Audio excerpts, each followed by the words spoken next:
Students, welcome to my channel mini solution. तो जैसा कि आप लोगों को पता है, class 10th exam board date sheet आ चुकी है और अब बिल्कुल नए पैटर्न पे क्वेश्चन पूछे जाएंगे एमसीक्यू टाइप के। तो आज मैं आपको करवाने वाला हूँ क्लास 10th मैथ का चैप्टर 1 रियल नंबर्स। ओके, ये बिल्कुल न्यू पैटर्न पर बेस्ड क्वेश्चन है। मैं इसमें बताऊँगा कैसे आप क्वेश्चंस को जल्दी से जल्दी सॉल्व कर सकते हैं। ओके, ये बिल्कुल इजी और कॉन्सेप्चुअल टाइप के क्वेश्चंस होते हैं। ओके, इसमें करीब मैं 50 to 60 क्वेश्चंस कराऊंगा, जिससे आपका इस चैप्टर पर पकड़ बन जाएगा। ओके, चलिए शुरू करते हैं क्वेश्चंस। फर्स्ट क्वेश्चन से हम शुरू करते हैं। तो प्लीज़ वीडियो को पूरा देखिएगा। एक बार अगर आप इस वीडियो को पूरा देख लेते हैं तो इस चैप्टर से आपका एक भी क्वेश्चन नहीं छूटेगा। Okay, let's start. तो ये रहा first question. The LCM of smallest 2 digit composite number and smallest composite number is. बताइए इसका क्या आंसर होगा। कहा गया स्मॉलेस्ट 2 डिजिट कंपोजिट नंबर। तो सबसे पहले तो आपको कंपोजिट नंबर पता होना चाहिए। मैंने एक वीडियो बनाया था, उसमें सारे नंबर्स समझाए थे, रियल नंबर्स। आप मेरे प्लेलिस्ट में जाके चेक कर सकते हैं। कंपोजिट नंबर ऐसे होते हैं जो किसी से भी डिवाइड हो जाए, जिसका एटलीस्ट मोर देन 2 फैक्टर्स होने चाहिए। ओके, चलिए तो बताइए स्मॉलेस्ट 2 डिजिट कंपोजिट नंबर कौन सा होगा। एक तो हो जाएगा 10, यही स्मॉलेस्ट 2 डिजिट कंपोजिट नंबर। और दूसरा कहा गया है स्मॉलेस्ट कंपोजिट नंबर। तो स्मॉलेस्ट कंपोजिट नंबर कोई अगर 2 सोचेगा तो नहीं, क्योंकि वो प्राइम है। 3 वो भी प्राइम है। 4 ये एक कंपोजिट नंबर और स्मॉलेस्ट है। तो 10 और 4 का हमें क्या बताना है, एलसीएम। तो बताइए इसका एलसीएम क्या हो जाएगा। 10 और 4 का एलसीएम क्या हो जाएगा। देखिए, जब भी ऐसे कभी छोटे छोटे नंबर्स के एलसीएम लेने हो, तो आप उन दोनों में जो बड़ा नंबर हो उसके टेबल में सबसे छोटा नंबर दिखे जो दोनों के टेबल में आ जाए। कहने का मतलब 10 और 4। 10 का टेबल हम 2 बार पढ़ेंगे। 10 2 जा 20। तो 20 क्या दोनों के टेबल में आता है, इसमें भी आता है, इसमें भी आता है। और 20 सबसे छोटा नंबर भी है, इसलिए 20 इसका आंसर हो जाएगा। वैसे तो 40 भी दोनों के टेबल में आते हैं, लेकिन 40 सबसे छोटा नंबर नहीं है ना, सबसे पहले नहीं आया 40, पहले 20 आया। इसलिए 10 और 4 का एलसीएम 20 हो जाएगा। तो यही इसका आंसर है। ओके, नेक्स्ट चलिए क्वेश्चन नंबर 2 बताइए।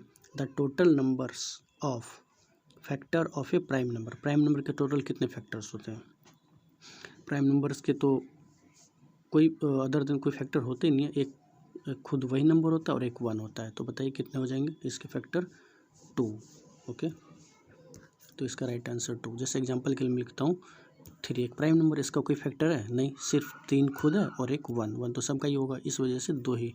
कोई भी प्राइम नंबर लीजिए, अगर मैं 23 लेता हूँ, बताओ ये प्राइम है या नहीं है। तो इसका कोई फैक्टर है, एक 23 खुद और एक 1। तो बस 2 ही, कोई भी प्राइम नंबर के 2 ही फैक्टर हो सकते हैं। ओके, तो इसका आंसर हो जाएगा 2। नेक्स्ट क्वेश्चन नंबर 3 देखिए। The sum of exponents of prime factors in the prime factorisation of 196। तो हमें इसका 196 का प्राइम फैक्टराइजेशन करना होगा। बताइए, तो चलिए जल्दी से कर लेते हैं 196 का प्राइम फैक्टराइजेशन। 196 इसका क्या हो जाएगा, बताइए किससे डिवाइड करेंगे हम। अब 2 से 3 से 4 से 5 चेक करते रहेंगे। सबसे पहले हम बड़ा नंबर ले ताकि जल्दी से ख़त्म हो जाए। 7 से जाएगा, 7 2 जा 14, 5 7 8 जा 56, फिर 7 से 4 बार में। तो इसका प्राइम फैक्टराइजेशन क्या बन रहा है, 7 2 बार आ रहा है तो 7 का स्क्वायर, और 4 को लिखा जा सकता है 2 की पावर 2। अब हमें क्वेश्चन में क्या कहा गया था, the sum of, question number 3 क्या कहा गया था हमें, the sum of exponent of prime factors in the prime factorisation. तो सम क्या हो जाएगा फैक्टर्स का, एक 7 2, ये दोनों फैक्टर, हमें एक्सपोनेंट का सम बताना है। तो 2 + 2 4। ओके, 2 + 2 4, तो राइट आंसर 4 हो जाएगा। तो ये option number B, sorry option number B. Next question number 4। The HCF of 135 and 225। 135 और 225 का एचसीएफ क्या होगा। अब देखिए जल्दी से इस क्वेश्चन को कैसे किया जा सकता है। अब कई बच्चे इसको ऐसे करने लग जाएंगे, यूक्लिड डिवीजन लगा देंगे, या तो फिर जैसे हमने बचपन में सीखा है कि 135 एंड 225 का लेने लग जाएंगे इसका एचसीएफ, इसका पर्टिकुलर, इसका फिर दोनों में कॉमन, टाइम लग जाएगा। तो हमें जल्दी कैसे करना है, देखो मैं आपको बताना चाहता हूँ एचसीएफ ऐसा सबसे ग्रेटेस्ट नंबर होता है जो जिन दो नंबर का हम निकाल रहे होते हैं एचसीएफ, उन दोनों को डिवाइड कर सके। तो बताइए 135 और 225 इन दोनों को डिवाइड कर दे, ऐसा कौन सा सबसे बड़ा नंबर है इस ऑप्शन के अकॉर्डिंग। इसमें सबसे बड़ा नंबर क्या है। तो क्यों ना हम सबसे पहले ऑप्शन के अकॉर्डिंग जो सबसे बड़ा नंबर उसी से चेक कर ले। क्या 75 दोनों को डिवाइड कर देगा। 75 इसको तो डिवाइड नहीं कर पाएगा, तो ये तो होगा नहीं, तो 75 आंसर नहीं होगा। ओके, और कौन सा बड़ा नंबर इसके अलावा 45। क्या 45 दोनों को डिवाइड कर देगा इसको। हाँ, 3 बार पे 45 3 जा 135 होता है। ओके, एंड 45 5 जा आई थिंक, हाँ 5 जा 225 होता है। तो 45 सबसे बड़ा नंबर मिल गया जो इसको और इसको दोनों को डिवाइड कर रहा है। तो एचसीएफ मतलब ही होता है हाईएस्ट कॉमन फैक्टर। तो 45 ही सबसे बड़ा नंबर है जो दोनों को डिवाइड करे, तो इसका एचसीएफ क्या हो जाएगा 45। ओके, समझ में आया। एचसीएफ याद रखना, एचसीएफ सबसे बड़ा नंबर होता है जो दोनों नंबरों को डिवाइड कर सके। अच्छा 5 भी है जो दोनों को डिवाइड करेगा, लेकिन क्या ये सबसे बड़ा है, नहीं, इससे बड़ा नंबर तो यही है ना। अच्छा 15 भी हो सकता है दोनों को डिवाइड कर दे, लेकिन ये भी आंसर नहीं होगा। क्यों, क्योंकि इससे भी बड़ा नंबर अवेलेबल है 45, तो यही इन दोनों का एचसीएफ होगा। अब समझ में आ गया होगा। मैं समझा के चलूँगा, वैसे तो एक बार समझ में आ जाएगा तो आप जल्दी खुद ही कर लेंगे। Okay, next question number 5। The decimal representation of 37/50 will be. बताइए इसका क्या आंसर होगा। डेसिमल रिप्रेजेंटेशन बताना है, टर्मिनेटिंग आफ्टर 1 डेसिमल प्लेस, या terminating after 2 decimal place, terminating after 3 decimal place, या नॉन टर्मिनेटिंग है, क्या है। ये तो आपको पता होगा, जब भी हमें ये पता करना होता है कौन सा टर्मिनेटिंग नॉन टर्मिनेटिंग फ्रैक्शन में, तो हमें क्या करना होता है, एक फॉर्मूला होता है ना कि वो 2 की पावर n और 5 की पावर n के फॉर्म का होना चाहिए। n कोई भी नेचुरल नंबर हो सकता है। ओके, तो बताइए क्या होगा। तो हमें चेक करना है इसको, तो कैसे चेक करेंगे। 37/50, क्या 50 में 50 इस फॉर्म का है 2 की पावर n और 5 की पावर n। अगर हम 50 का फैक्टराइज करेंगे तो क्या आएगा, 10 से 5 बार में, और 10 को लिखा जा सकता है, क्या लिखा जा सकता है 2 × 5, और एक 5 पहले से तो स्क्वायर हो गया, तो इसकी पावर 1 है ना, और इसकी पावर 5 की पावर 2, तो है 2 की पावर n और 5 की पावर n का फॉर्म का है, तो इसका मतलब ये टर्मिनेटिंग है। चलो ये तो पता चल गया टर्मिनेटिंग। अब कितने डेसिमल बाद टर्मिनेटिंग है, तो हम देखेंगे। हमने अभी क्या करा था, 2 की पावर 1 था मल्टीप्लाई 5 की पावर 2, तो इन दोनों में ग्रेटेस्ट पावर कौन सा है, 5 की पावर 2, ये ग्रेटेस्ट पावर, तो 2 डेसिमल बाद टर्मिनेटिंग होगा इसका। तो क्या हो जाएगा option number B, terminating after 2 decimal places. तो ये चीज़ याद रखना है, कोई भी नंबर अगर 2 की पावर n और 5 की पावर n के फॉर्म का है, और दोनों पावर अलग अलग हो सकते हैं, जो ग्रेटेस्ट पावर होगा उतनी ही डिजिट बाद वो नंबर टर्मिनेट हो जाएगा। ओके, आ गया होगा समझ में। Question number 6। The largest number which divides 70 and 125 leaving remainder 5 and 8 respectively. बताइए क्या होगा इसका आंसर।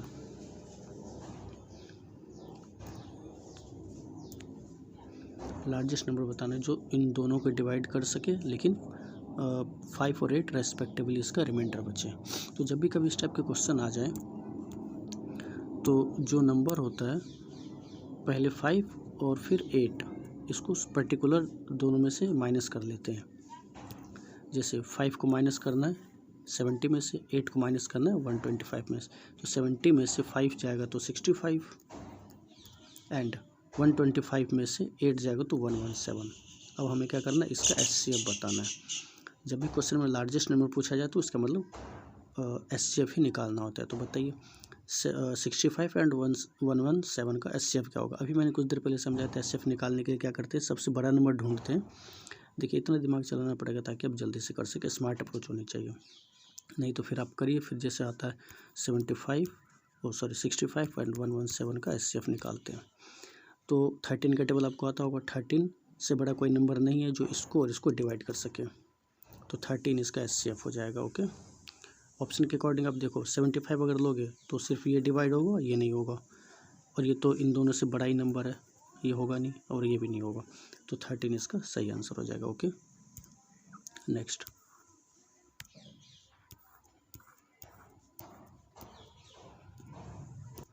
Question number 7। अभी मैंने समझाया था कैसे करते हैं इस टाइप के क्वेश्चंस को। ये रहा, तो बताइए अब नीचे है 400। ओके, तो सबसे पहले चेक करते हैं कि 2 की पावर n 5 की पावर n के फॉर्म का है, तो इसके लिए मुझे इसको फैक्टराइज करना होगा। चलो फैक्टराइज कर लेते हैं।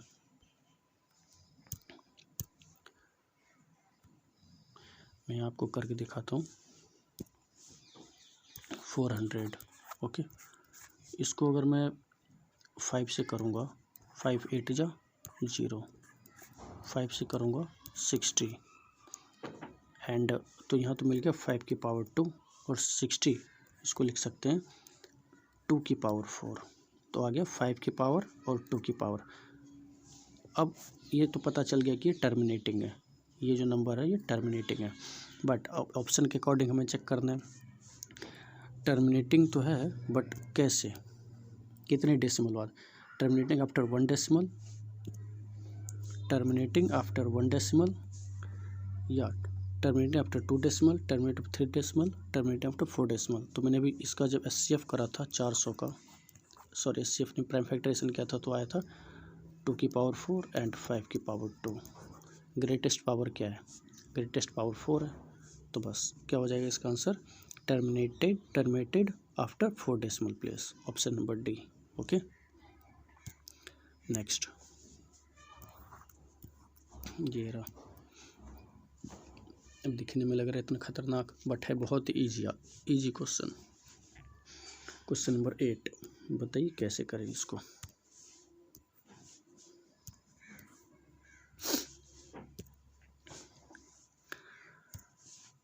सिक्स 370 इक्वल टू 2 की power m dot means multiply 5 की पावर n 7 की पावर k 13 की power p, then find the value of m plus n plus k plus p। बताइए इसका आंसर क्या होगा। तो सिंपल सी बात है, 6370 को हम फैक्टराइज कर लेंगे। फैक्टराइज करते हैं, यहाँ मैं आपको करके दिखाता हूँ। 6370 हमें क्वेश्चन से थोड़ा बहुत हिंट मिल जाता है। यहाँ पर इसके ये जो लिखा हुआ ना 2 5 7 30, इसका मतलब ये सारे इसके फैक्टर जरूर बनेंगे। तो मैं पहले 13 से कर लेता हूँ। 13 से इसलिए करूँगा ताकि ये थोड़ा जल्दी शॉर्ट हो जाए। अगर 2 से 5 से कर तो टाइम लग जाएगा। 13 से 13 4 जा 52, ओके, 11 13 8 जा 39 जा एंड फिर 0, ये आप कर लेना डिवाइड इसको। फिर 13 के बाद 7 से जाएगा, 7 7 जा, फिर 7 से एक और बार 10। ओके, तो क्या मिल रहा है, 13 मिल रहा है फैक्टर, 7 2 टाइम्स मिल रहा है, तो क्या बन जाएगा इसका फैक्टराइजेशन फॉर्म ये होगा 13 इंटू 7 2 टाइम्स है 7 की पावर 2 इंटू 10 को लिख सकते हैं 2 इंटू 5। ओके, ये है। तो अब यहाँ पर कंपेयर कर लेंगे, p की वैल्यू क्या हो जाएगी, 13 की पावर p और यहाँ 13 कुछ नहीं तो 1 है, तो p की वैल्यू 1। ओके, p की वैल्यू 1। 7 की पावर 2 है और यहाँ 7 की पावर k है, तो k की वैल्यू 2। ओके, 2 की पावर कुछ नहीं 1 है, तो यहाँ m की वैल्यू 1, और 5 की पावर कुछ नहीं तो 1 है, 5 की पावर n, तो n की वैल्यू 1। अब सबका सम ही तो पूछा गया, सबका सम कर दो, 1 1 2 2 4 1 5, तो आंसर क्या हो जाएगा 5। ओके, तो कहें ऑप्शन नंबर डी। ओके, समझ में आया आपको। Okay, next question number 9। The least number that is divisible by all the numbers from 1 to 5। जब भी ऐसे कभी क्वेश्चन है लीस्ट नंबर, एक मैंने बताया था मैक्सिमम नंबर या ग्रेटेस्ट नंबर जब भी पूछा जाए तो हमेशा SCF, और जब भी लीस्ट नंबर पूछा जाए तो हमेशा LCM। तो बताइए 1 और 5, 1 to 5, 1 to 5 लिखा है तो 1 2 3 4 5, ऐसा सबसे छोटा नंबर बताना जो इन सब से डिवाइड हो जाए, तो LCM लेना है। तो इनमें सबसे बड़ा नंबर कौन सा? 5। 5 का टेबल देख लेते हैं। 5 के टेबल में ऐसा कौन सा सबसे छोटा नंबर है जो सबसे डिवाइड हो जाए इन सब से? तो 5 2 जा 10, 10 दोनों से होगा नहीं, इससे होगा, इससे होगा और बाकी से नहीं होगा। तो 5 4 जा 20, 20 सबसे होगा नहीं, 3 से नहीं होगा। 5 5 जा, इस तरीके से चेक करते करते हमें पता चल जाएगा सबसे छोटा नंबर कौन सा है। शुरू में थोड़ा टाइम लगेगा लेकिन आपको एक बार एक्सपीरियंस हो जाने के बाद तुरंत आपको पता चल जाएगा। तो बताइए इसका क्या हो जाएगा? 40 हो सकता है क्या? नहीं, 40 नहीं होगा। 45 नहीं होगा। 60, हाँ 60 हो सकता है आई थिंक। 5 के टेबल में आता है 60 12 टाइम्स पे, तो 60 हो जाएगा जो इन सब के टेबल से डिवाइड हो, इन सब से डिवाइड हो जाएगा। तो इसका एलसीएम क्या हो जाएगा? 60। और वैसे भी हम मन में क्यों कर रहे थे, खुद ही ऑप्शन के अकॉर्डिंग चेक कर लेते। तो ये रहा 60। ओके, ऑप्शन में देख लेते हैं हम। अगर 30 क्या सबसे डिवाइड हो रहा था? 1 2 3 4 5, 4 से तो नहीं हो रहा था, 30 को चेक नहीं करते। 20 चेक करा था हमने, 3 से नहीं होगा। 120 तो ये सबसे डिवाइड हो जाएगा, लेकिन एलसीएम में सबसे छोटा नंबर लेना होता है जो सबसे डिवाइड हो जाए। तो 60 इसका LCM answer. Okay, next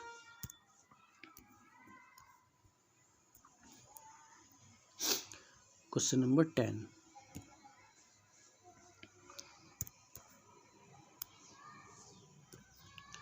number 10 ये रहा।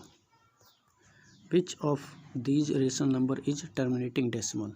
फिर से वही क्वेश्चन, टर्मिनेटिंग बताना है। नीचे वाला जो नंबर है 2 की पावर n और 5 की पावर n के फॉर्म का, या m कोई भी नंबर हो सकता है, अलग अलग भी हो सकते हैं। 2 की पावर n 5 की पावर m के फॉर्म का होना चाहिए। मैंने शायद पहले 2 की पावर n और 5 की पावर n ही लिखा होगा, तो आप वहाँ m कर लेना। सेम भी हो सकते हैं, अलग अलग भी हो सकते हैं। तो 18 में 2 की पावर आ जाएगी लेकिन 5 की पावर नहीं आ पाएगी। अच्छा, 2 की पावर n और 5 की पावर m इस फॉर्म का तो होना ही चाहिए, साथ में कोई अदर नंबर नहीं होना चाहिए। लेकिन 18 में 3 आ जा रहा है अदर नंबर, इसके फैक्टर में 3 आएंगे तो ये नहीं होगा टर्मिनेटिंग। 21 इसमें 3 और 7 आ जाएंगे तो ये भी नहीं होगा टर्मिनेटिंग।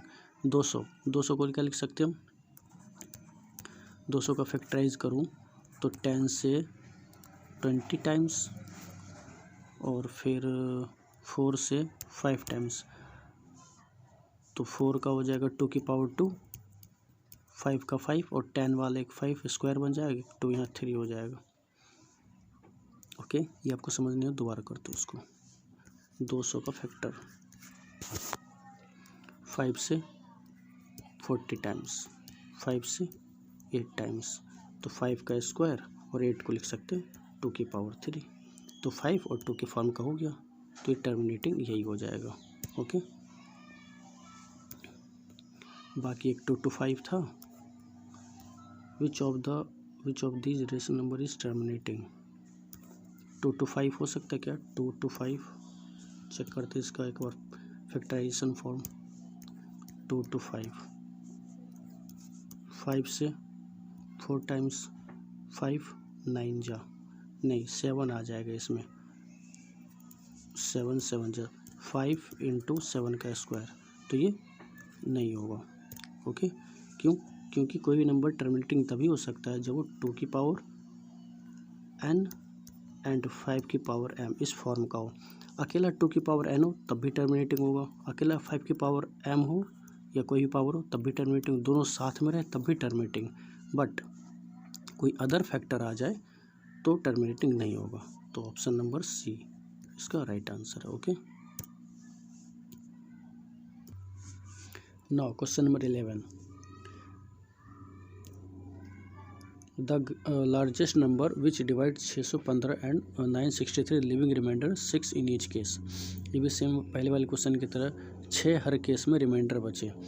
तो हमें क्या करना है, इन दोनों का HCF निकालना है, लेकिन कब? पहले 6 इन दोनों में से माइनस 6 इसमें से माइनस करेंगे, 6 इसमें से भी, फिर जो नंबर बचेगा उसका एचसीएफ निकाल लेंगे। तो देखते हैं माइनस करने पे क्या बचेगा। 615 में से अगर मैं 6 माइनस कर लूँगा तो कितना बचेगा? 609। और 963 में से अगर मैं 6 माइनस कर लूँगा तो 957। ओके, अभी एनसीईआरटी का ही क्वेश्चन में, एनसीईआरटी में है ना एक्सरसाइज में ये, और इन दोनों का एचसीएफ लेना है। अब एचसीएफ निकालने के लिए मैं क्या करूँगा? 615 और 963 का प्राइम फैक्टराइजेशन करना पड़ेगा। बहुत लंबा मेथड, यही मेथड ही है, लेकिन टाइम लग जाएगा। तो हमें जल्दी कैसे करना है? देखिए, एक काम करना है, एचसीएफ का मतलब तो ये होता है कि जो दोनों को डिवाइड कर दे। तो ऑप्शन के अकॉर्डिंग चेक करते हैं, क्या 82 दोनों को डिवाइड कर पाएगा? इसको तो करेगा ही नहीं, इसको भी नहीं करेगा, क्योंकि यहाँ इवन नंबर है 82। इवन नंबर के टेबल में लास्ट में ऑड नंबर नहीं आएगा, तो 82 नहीं होगा। 95 ये इन दोनों को डिवाइड करेगा, 5 है लास्ट में, तो पता ही है वो 5 के टेबल में वही नंबर आते हैं जिसके लास्ट में 5 हो, तो ये भी नहीं आएगा और ये भी नहीं आएगा। तो 95 के टेबल में भी ये नहीं आ सकता, ये भी नहीं आ सकता, क्योंकि यहाँ 5 है, इसके लास्ट में भी 5 या 0 होना चाहिए था, तभी आ सकता था। तो ये ऑप्शन पे गया। अब बचते हैं 2 ऑप्शंस, ये मैं सब हटाता हूँ। एक बच गया 87 और एक 93। अब इन दोनों में से किसी भी एक नंबर से चेक कर लेंगे कि किससे हमारा दोनों नंबर डिवाइड हो। क्या क्या था? एक था 609 और एक था 957। अब इन दोनों में से कौन सा नंबर है जो दोनों को डिवाइड करेगा? तो हम किसी भी एक से चेक कर लेंगे, जो होगा हमारा आंसर होगा। अगर ये हुआ तो यही आंसर, अगर मान लो ये अगर इससे हम चेक कर रहे हैं डिवाइड नहीं कर पाए तो हम इस पर टिक लगा देंगे, आंसर हो जाएगा। तो इसका राइट आंसर हो जाएगा, मैं आपको बता दूं 87, यही इसका आंसर है। 87 दोनों इसको डिवाइड करेगा, इसको डिवाइड, ये आप खुद ही चेक कर लेना थोड़ा। Okay, next, if 3 is the least prime factor of a number a and 7 is the least prime factor of a number b, then least prime factor of a plus b। 3 जो है वो least prime factor है किसी number a का, और 7 least prime factor है किसी number b का। तो हमें a प्लस b बताना है, इसका क्या होगा आंसर। तो कोई भी प्राइम फैक्टर है, एक मिनट, जैसे कि ए कोई प्राइम नंबर है, ए कोई प्राइम नंबर है और बी भी कोई प्राइम नंबर है, ठीक है। तो 3 जो है इस प्राइम नंबर का सबसे छोटा, सबसे लीस्ट प्राइम फैक्टर है, तो खुद 3 ही होगा। क्यों? 3 से बड़ा कोई नंबर हुआ तो जैसे 6 अगर हुआ तो इसका सबसे छोटा प्राइम फैक्टर 2 भी तो हो सकता है, इसलिए तो वो 3 ही नंबर है जो सबसे छोटा प्राइम नंबर है। उसी तरीके से कहा गया फिर 7, ये जो है वो एक नंबर है बी, उसका सबसे छोटा प्राइम फैक्टर तो खुद 7 ही होगा, क्योंकि 7 से बड़ा कोई नंबर लेंगे हम तो उसका अदर फैक्टर हो सकता है। जैसे 7 से बड़ा नंबर हमने लिया 14, तो इसका एक सबसे लीस्ट प्राइम फैक्टर 2 भी तो हो सकता है, लेकिन इसमें क्या कहा गया है, 7 सबसे लीस्ट प्राइम फैक्टर, तो खुद 7 ही होगा। तो हमें बाद में कहा गया a प्लस बी, इसका क्या हो जाएगा, सम बताना है, तो 3 + 7 10 इसका आंसर हो जाएगा। ओके, तो ये रहा answer 10। Next question number 13, if A equal to दिया हुआ है ये, बी इक्वल टू ये और सी इक्वल टू ये, LCM of A B and C, अच्छा ये भी दिया हुआ, ये दिया है, तो एन इज इक्वल टू, अब हमें बताना एन किसके इक्वल होगा,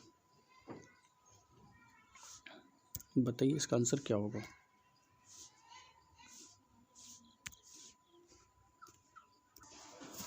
तो इसमें हमें एलसीएम दिया हुआ है, ठीक है,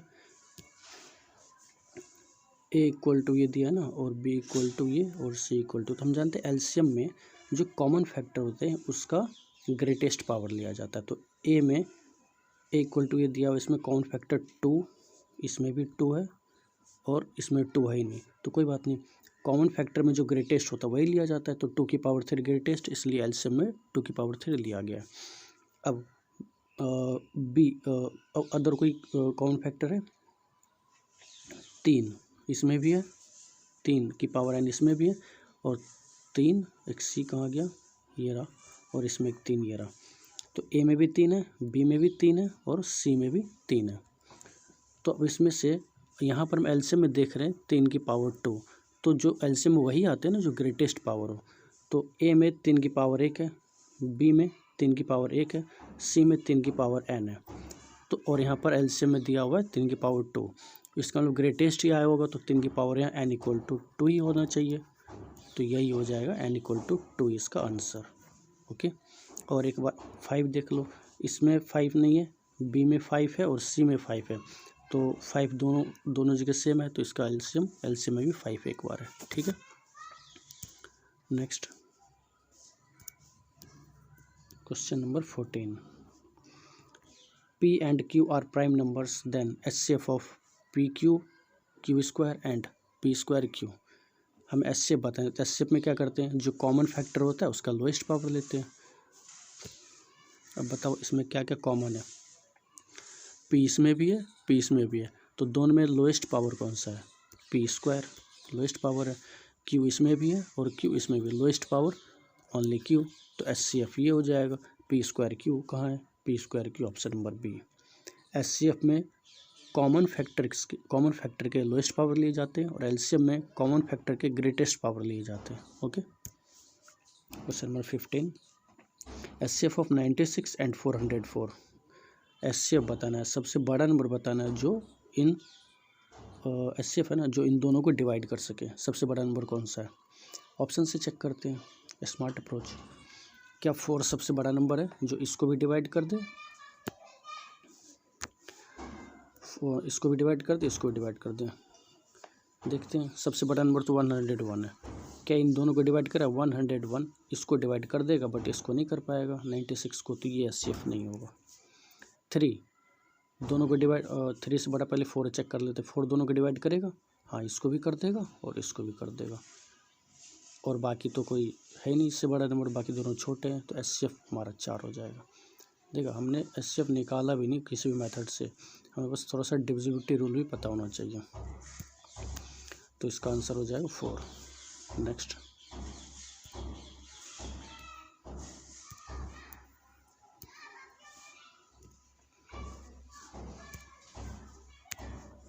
क्वेश्चन नंबर 15 और 16। द पेयर ऑफ को प्राइम नंबर। को प्राइम नंबर का पेयर कौन सा, को प्राइम नंबर ऐसे नंबर होते हैं जो किसी से डिवाइड नहीं होंगे, सिंगल पर्टिकुलरली किसी से डिवाइड हो सकते, बट उन दोनों का कोई कॉमन फैक्टर नहीं होना चाहिए, पेयर में होता है हमेशा। जैसे कि ये रहा, ये पेयर है ना, अब इसमें कोई ऐसा कॉमन फैक्टर है जो दोनों को डिवाइड कर सके, है ना। 8 है जो इसको भी करेगा डिवाइड, इसको भी, तो कॉमन फैक्टर आ गया ना, तो को प्राइम नहीं होगा। को प्राइम के लिए कोई भी कॉमन फैक्टर नहीं होनी चाहिए। इसके भी कॉमन फैक्टर हैं, 7 दोनों को डिवाइड कर सकता है, इसके कॉमन फैक्टर हैं, इसके कॉमन फैक्टर नहीं है। इसके भी कॉमन फैक्टर हैं, 3 दोनों को डिवाइड करेगा, 9 दोनों को डिवाइड करेगा, तो अकेला यही नंबर है जिसका कोई कॉमन फैक्टर नहीं है, तो ये हो जाएगा हमारा answer. Okay, coprime number ऐसे नंबर हो तो इसका कोई कॉमन फैक्टर नहीं होना चाहिए। Next, the product of 2 number is 320 and their LCM is 80। The HCF of the number is, HCF बताना है। 2 नंबर का प्रोडक्ट दिया, एलसीएम दिया, HCF बताना है। तो एक फार्मूला होता है ना, फार्मूला पता है आपको, A इंटू बी, जिसको प्रोडक्ट कहते हैं, equal to LCM into HCF। तो बस पुट कर देंगे, प्रोडक्ट हमें दिया हुआ है, प्रोडक्ट पर 2 नंबर 320 इक्वल टू LCM भी दिया 80, HCF पता करना है, HCF एज इट इज़ लिख देते हैं। अब ये नंबर इधर आके अपॉन में आ जाएगा, 8 से 4 टाइम्स, तो बस आ गया HCF, 4 हमारा आंसर हो जाएगा। ओके, नेक्स्ट 4 ही आता ना, इसको हमने डिवाइड करा था 320 अपॉन 80, 0 से 0, 8 से 4 टाइम्स, 4 आया था। Okay, question number 19, 18। The HCF of 8, 9 and 5। HCF बताना है, HCF सबसे बड़ा नंबर जो इन तीनों को डिवाइड कर सके। है कोई कॉमन नंबर जो तीनों को डिवाइड करे, नहीं है, तो इसका HCF 1 ही भाई ऐसा सबसे बड़ा नंबर जो तीनों को डिवाइड कर सकता है। बाकी 8 तीनों को करेगा नहीं, ये तो करेगा ही नहीं, ये भी नहीं करेगा, तो 1 इसका answer. Next 5 is the prime factor of. अब 5 इसमें से किसका प्राइम फैक्टर है। स्मार्ट अप्रोच क्या होना चाहिए, अब ये नहीं कि जल्दी सबको डिवाइड करने लग जाना चाहिए, यहाँ पर थोड़ा डिविजिबिलिटी रूल पता होना चाहिए। 5 क्या इसको डिवाइड कर पाएगा, नहीं, क्यों, लास्ट में या तो 0 या तो 5 होना चाहिए तभी डिवाइड होगा, तो इसका प्राइम फैक्टर तो हो नहीं सकता। अब इसके लास्ट में 0 है, इसको डिवाइड कर सकता है। अब हम बाकी को चेक कर लेते हैं, इसके लास्ट में 1 है, ये तो डिवाइड होगा नहीं, इसके लास्ट में 7 है, डिवाइड होगा नहीं, मिल गया आंसर। तो 240 इसका हो जाएगा आंसर। 5 240 का एक प्राइम फैक्टर है। Next, which of the following rational number will have a terminating decimal expansion. Which of the following rational number will have terminating, अब कौन सा इसमें से टर्मिनेटिंग है कौन सा नॉन टर्मिनेटिंग ये बताना।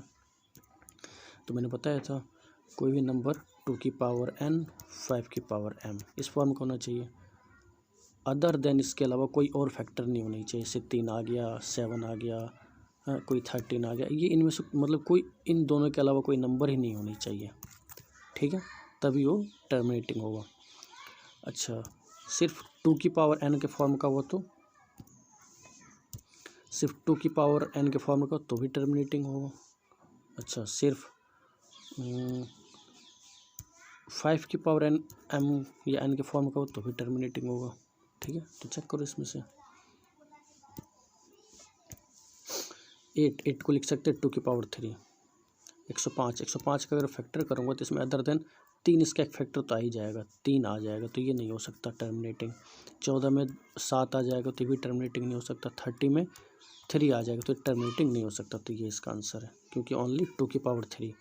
कोई बोला कि इसमें 5 तो है नहीं, तो ज़बरदस्ती बना दो, 5 की पावर 0 लिख देंगे, इसका मतलब 1 होता है, तो बन गया 2 की पावर 3 मल्टीप्लाई 5 की पावर 0। बताया था कोई भी नंबर हो सकता है पावर में, बस माइनस में नहीं हो सकता है, ठीक है, ओके।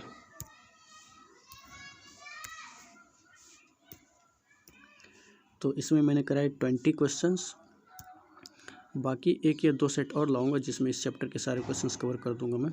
तो कैसा लगा वीडियो कमेंट में लिखिएगा, और वीडियो अच्छा लगा तो लाइक कीजिएगा, ओके, थैंक यू।